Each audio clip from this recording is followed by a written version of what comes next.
look at this girl. One of my girls. All right, I got 3 dogs, and so if you are moving to Hawaii, this could be. You're gonna go down. Okay, she's gonna go down. They're both right here. They're probably gonna start playing.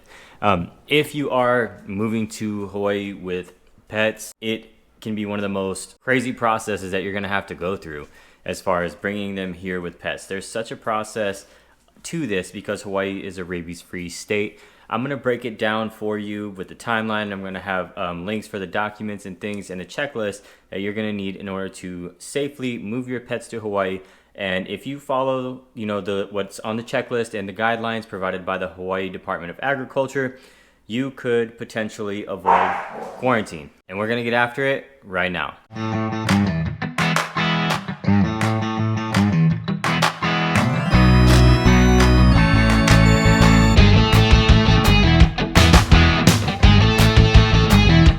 What's going on, you guys? It's Ryan Strong here, back with another episode on the Living Hawaii channel. And if you're new to this channel is all about living in Hawaii, everything Hawaii has to offer, the good, the bad, the ugly, the up, down, left, right, everything that you need to know if you are already living in Hawaii and looking to buy a home or making that move to Hawaii and trying to make sure that you find the right place to move. So if that sounds like something that you are interested in learning more about, go ahead and hit the like button, hit the subscribe button, and the notification bell so you get notified every time that I upload a new video.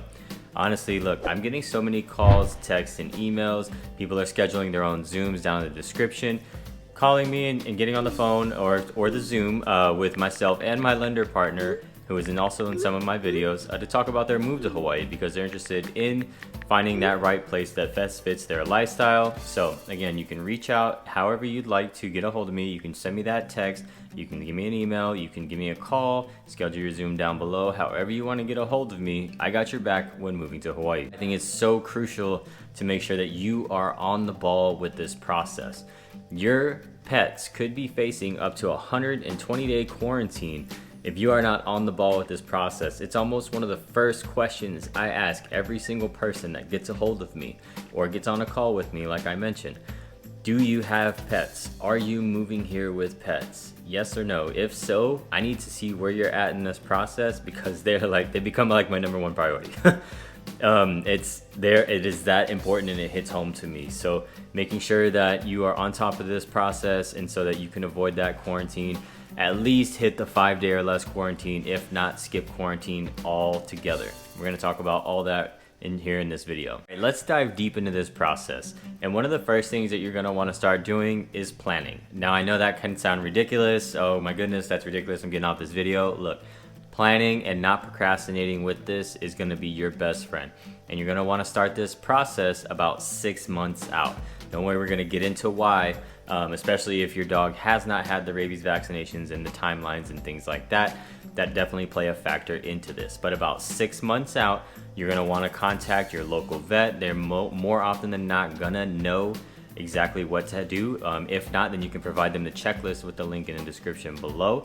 It's going to take you straight to the HDOA, Hawaii Department of Agriculture checklist, so you can provide that with them to make sure that your dog meets all of these timelines and hits all of this so that you can avoid this quarantine as well. So about 6 months out is going to be when you want to start preparing for this. You're going to look at this checklist and you're going to start getting things in order, okay, contacting the vet, figuring out where to go from there. As I mentioned, Hawaii is a rabies-free state. We do not have rabies here in Hawaii. We are the only state that does not have rabies, and we intend to keep it that way. So now, again, this video is if you are moving to Hawaii for full-time and bringing your pet with you. I do not recommend putting your dog through all of this, your cat through all this. If you are just coming here for a quick vacay, please get them in boarding or have somebody watch them that you trust. But if you are moving here, Hawaii is a rabies-free state, and one of the first things that we're going to talk about is getting them rabies vaccinated. Okay, starting with number 1, and we talked about starting about 6 months out for preparation and making sure you hit your timelines. Number 1 thing you're going to want to do first is make sure that your pet is microchipped, or if your pet is not already microchipped, go get them microchipped, and then it has to be a working microchip.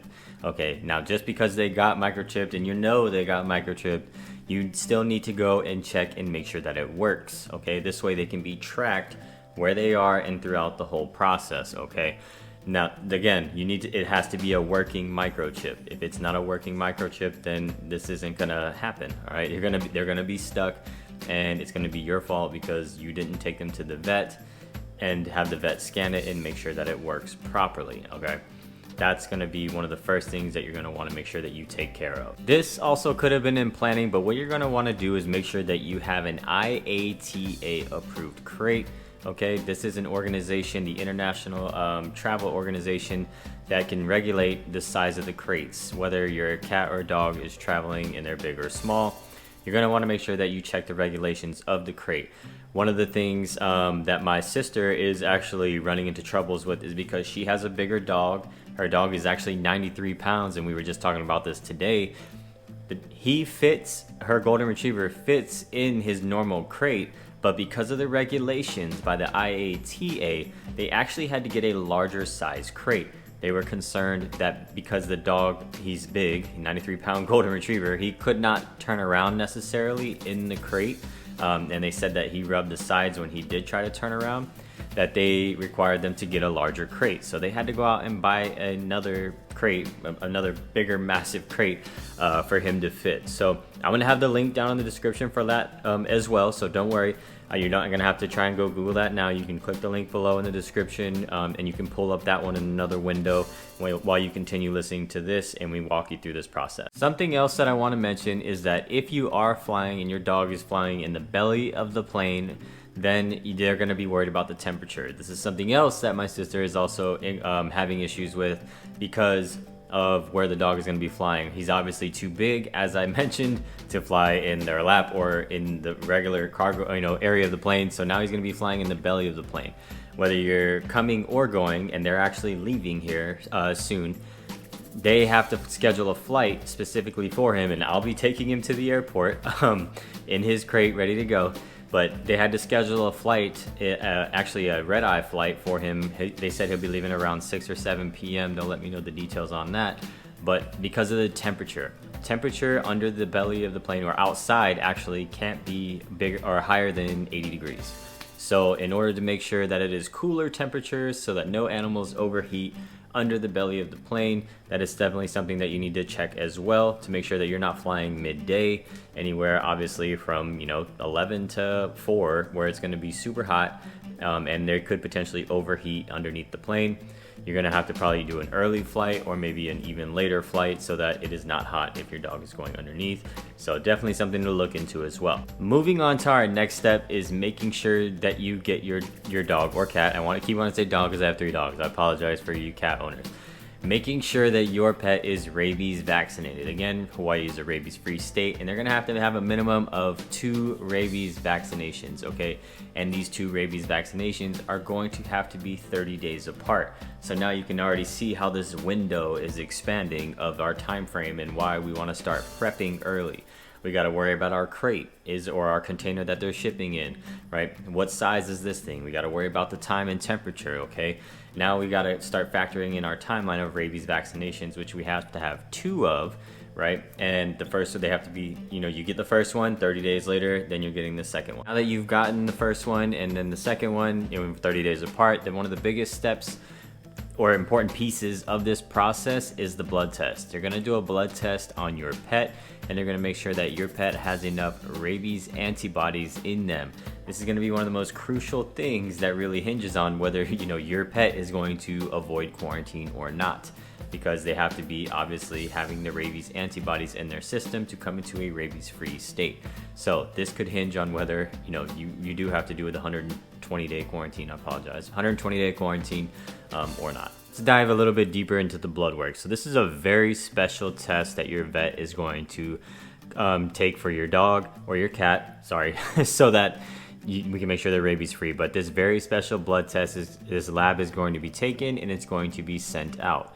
And now this lab is going to be sent out to one of 2 approved labs that can review the blood work, and then they're going to send it back.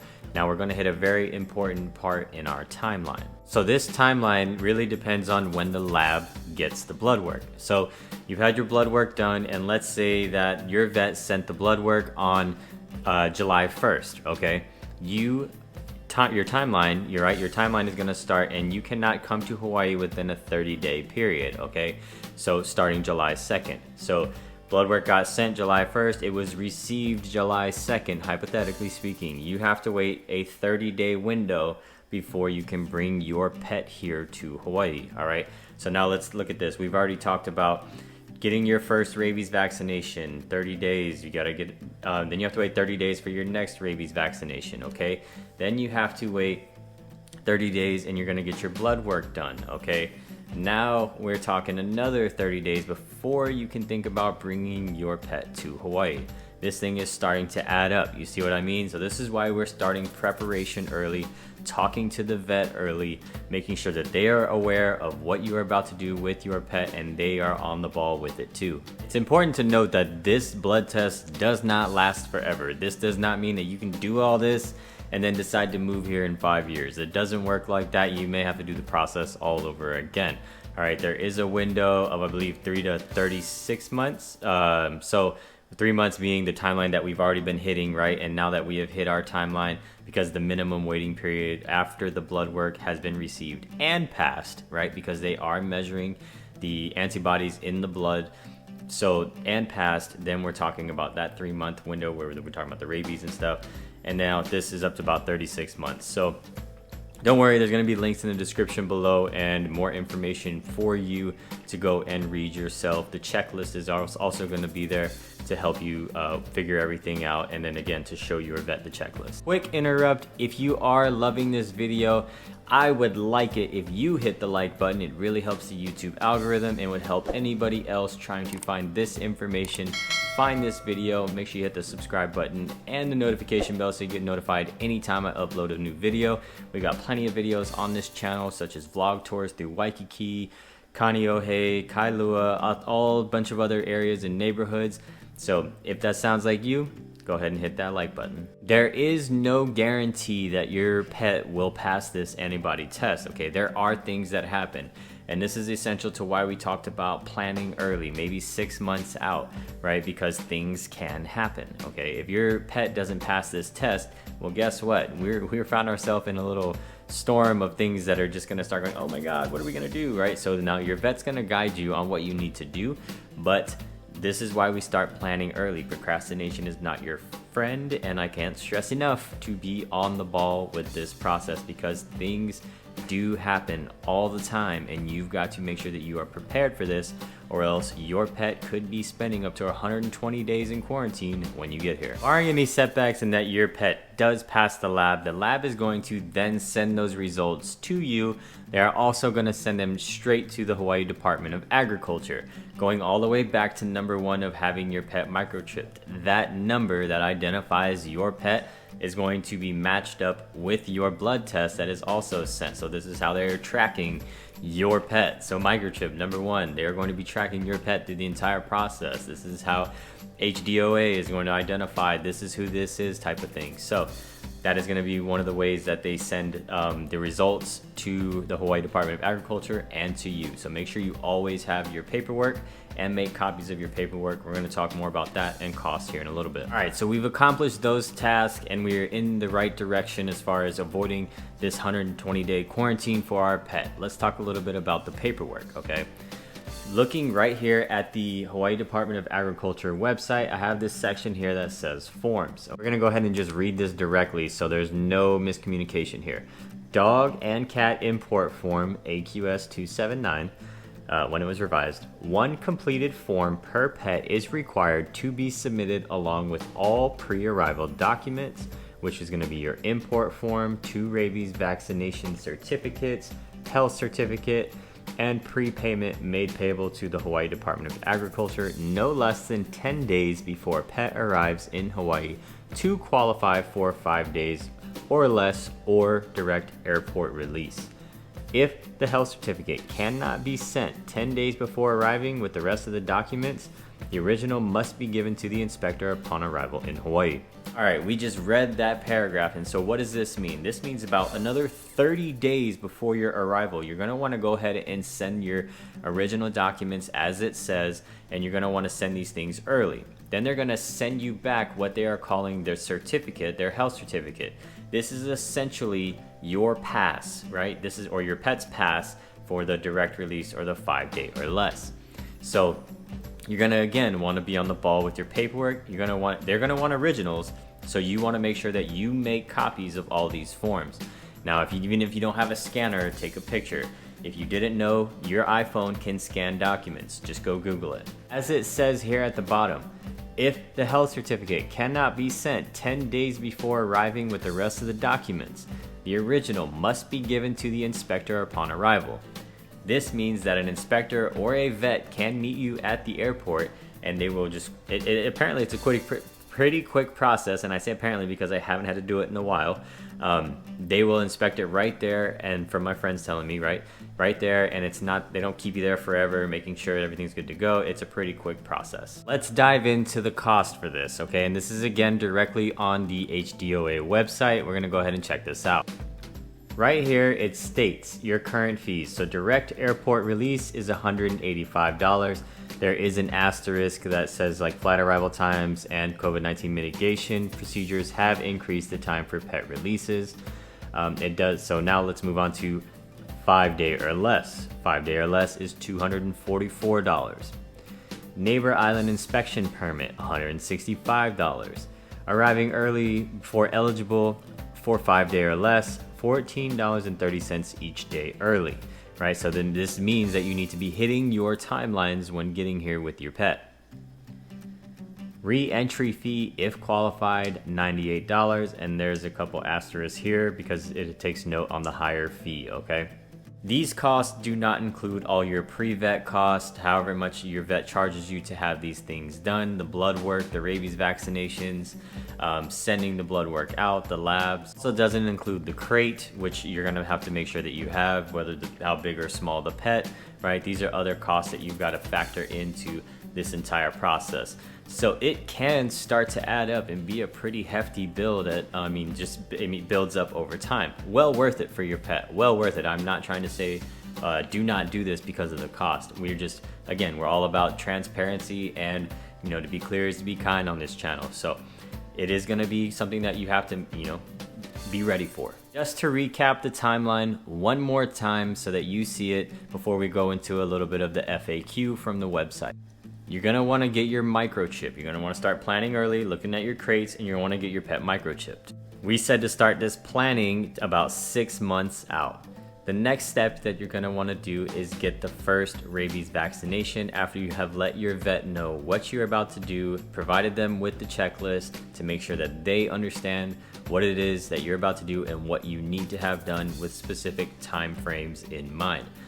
30 days, now we're gonna get our first rabies vaccination, okay? We're gonna go ahead and schedule the next rabies vaccination in 30 days, okay? So now we have 30 days time span here. We're gonna wait 30 days, and then we're gonna have our blood work drawn on our pet to make sure that they have enough antibodies in their blood so that they can get through the Hawaii system and avoid as much quarantine as possible. You cannot travel with your pet to Hawaii 30 days after that blood test. Remember when we talked about that timeline starting. If you got the blood test sent to the lab and they received it sent to the lab on the 1st and they got it on the 2nd, your timeline starts on the 2nd of 30 days where you cannot travel to Hawaii. We talked about that timeline. Now, once this 30 days has lapsed and your pet has, congratulations, passed the blood work test, 30 days before your arrival, no less than 10, we're gonna go ahead and send all of our required paperwork to HDOA so that they are fully tracking your pet so that we can avoid, again, as much quarantine as possible. So you can see why it's very important to start planning way ahead, making sure that you are hitting all of your timelines, crossing your T's, dotting your I's, doing everything you can for your pet, because 120 days of quarantine, it can be pretty traumatizing. It's gonna be pretty traumatizing and heavy on your pet. And that's not something that you want to put them through. So please make sure that you're on top of this. Just wanted to go over a couple of the FAQs on the website, which are frequently asked questions that maybe you didn't come across and we can bring to your attention now that maybe you even had, and you can go check out this section on the website. Let's go ahead and pull this up. Is my pet allowed to fly with me in the passenger cabin of the airplane? The Department of Agriculture does not have any regulation regarding where pets fly within the aircraft. It is totally up to each airline's policy. The airline is required by law to bring all incoming animals directly from the plane to the airport animal quarantine holding facility, which is in Halaba.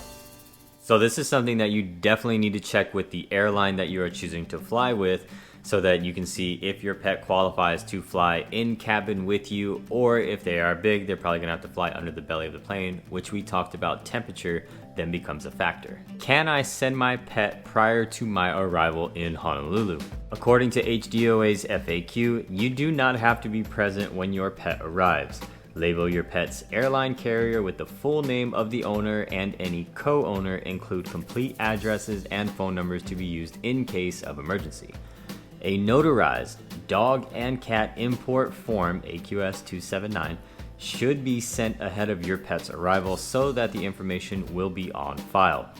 Only the name or names appearing on the shipmaster's declaration form will be recognized as the legal owners of your pet for the purposes of quarantine. Yes, you can ship them early if you wanted to get started way early and have them here if there's somebody here that you already trust. Again, all links in the description below so that you can find this information, the checklist, the HDOA website, everything like that. Again, if you love this channel is all about living in Hawaii. We talked about other vlog tours. Everything that we have on this channel is about living in Hawaii and helping you with that move to Hawaii.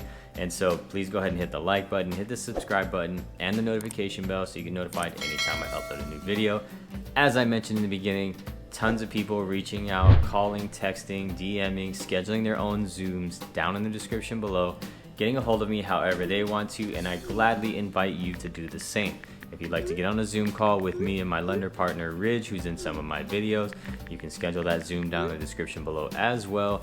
I'm on all platforms if you want to get to know more about me and my life in Hawaii and what I do out here. And as I mentioned, we have tons of other videos on this channel and they're going to start popping up right now.